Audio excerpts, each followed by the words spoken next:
Hello. So I am about to make some garlic medley seasoned air fryer chicken cutlet veggie sandwiches. So I took my chicken breast. It was a large pack with 4 large chicken breasts, and I just cut them really thin. So one chicken breast was like 3 or 4 pieces. And then I put olive oil and this garlic medley seasoning in a Ziploc bag. Let them marinate for a few hours. And now I'm putting them in the air fryer, and these are going to be so yummy because the air fryer makes them crispy in the outside, but they're still juicy on the inside. I have to do this in batches because even though I have the extra large air fryer, if you put cutlets on top of each other, it just won't come out right. So I do these in batches. In the air fryer, because these are thin, I have the air fryer set at 400, and these are going to air fry for 20 minutes. So I'm going to put the timer for 20 minutes, just like that. 400. Now let's go check out the bread. I always have bread in the freezer. I buy it at the store, and I either put it in freezer bags or just in the bag that I got it from, and I put it right in the freezer as soon as I get home from the store, because then whenever we need it, you just put it in the microwave for 30 seconds and the bread is just as fresh as if you had just bought it at the store.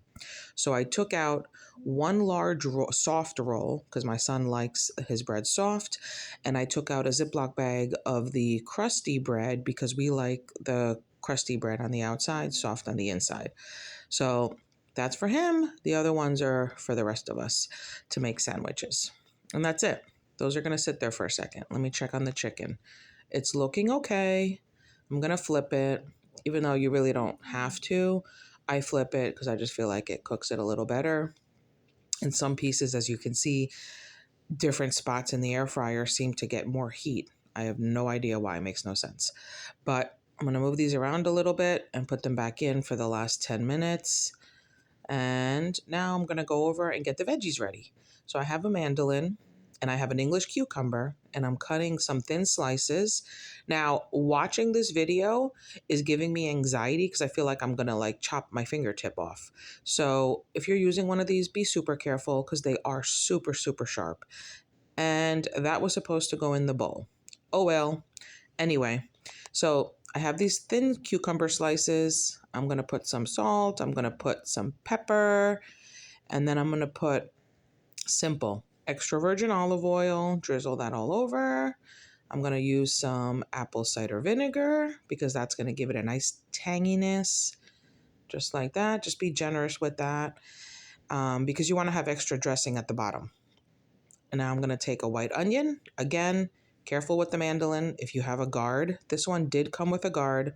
I'm just being silly not using it, but luckily I didn't get cut. But anyway, I love this mandolin. It cuts really well and you get nice, even, thin slices.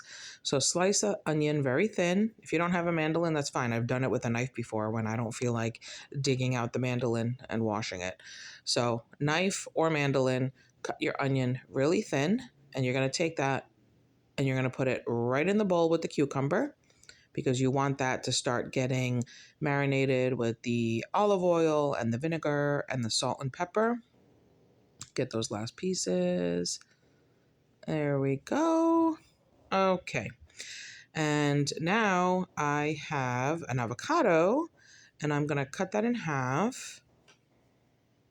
There we go. I'm just going to mix this up to make sure the onion gets down there. I should have used a bigger bowl, but hindsight is 20/20, right? Next time.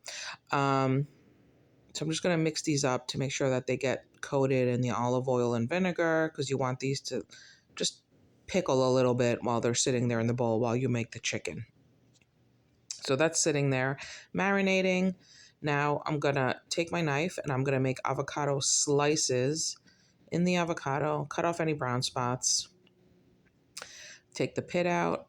Again, this is something else that I do that maybe is cringy to some people where I'm going down with force on the knife to get the pit out, but I don't know. That's how I grew up seeing people do it, and that's how I just always do it. So slice the avocado just like that. Whatever slices you're making are the slices you're going to put right on your sandwich. So cut them as thin or as thick as you like. I'm just moving this around with my hands a little bit. My hands are dirty from the avocado. moving this around. I'm going to wash my hands. This is going to continue to marinate. Set this aside. Drying my hands. Put a little extra vinegar and olive oil because I like to have a little tiny pool of vinegar and olive oil at the bottom of the bowl so that I can pour some over the bread when I'm making the sandwiches, or I can actually dip my sandwich in there while we're eating it. Yeah, so now I'm going to scoop out the avocado into a bowl. I always take a spoon and just scoop the slices out. Some people actually peel the avocado and then they cut the slices on a cutting board. I make the slices in the peel and then I scoop it out with a spoon and it comes out perfect. There's no need. I find it harder to peel an avocado and get it out in a nice piece without smushing it than it is to cut the slices in the peel and just scoop it out with a spoon. It comes out perfect. Anyway, so let me get my toaster oven tray. Here we go. I'm going to slice my bread in half, just like that. And I'm going to put it on the toaster oven tray because I want to put a little bit of cheese on here. So right now I just happen to have shredded cheddar in my fridge. If not, you can use whatever cheese you like. Gruyere would be delicious on this sandwich, but I don't have any and I don't feel like running to the store to get it. Or even some Munster cheese would be delicious on this. Any cheese you like, whatever you like would be amazing on this. I want to get those extra little pieces of cheese that fell off. I don't want them to burn to my toaster pan. There we go. Okay, so I'm going to put this in the toaster oven on toast. 5 minutes, let the cheese melt, get the bread a little toasty. Now I have this spicy garlic grinder. I'm going to grind some of that on there. It has red pepper flakes, garlic, and a little sea salt. And now I'm going to put a little more black pepper on the bread. To me, the bread is a piece of one of the components that needs to be seasoned. That's just, I don't know, what I do. And now I'm going to assemble my sandwich. So I don't know what happened to the part of the video where I was assembling it, but basically I took a spoon and I drizzled a little bit of the oil and vinegar, and I just put each of the components on the sandwich. And look at that sandwich. Don't get a little skinny baguette that's not going to be able to fit everything. This is a hearty sandwich. This is a meal. I mean, this is filling. So let me cut this in half. And there we go.